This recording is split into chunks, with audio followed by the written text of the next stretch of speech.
Yun na yung biryani rice natin, alalita. O, diba? Umuusok-usok pa yan. Tika, nasa na yung sandok. Nasi biryani, alalita. See? Wow. Sinipag tayo ngayon magluto, mga lalabs.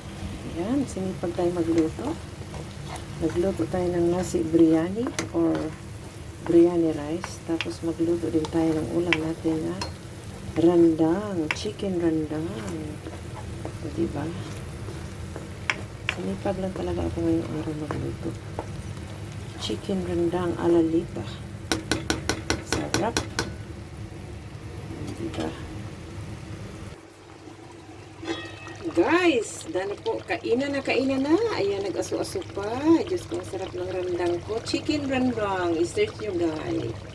Kung anong sarap ng alalita chicken rendang. Ayan. Woohoo! At parisan po natin ng biryani rice. Woohoo! Yummy, yummy, yummy in our tummy. Lafang na, mga lalabs.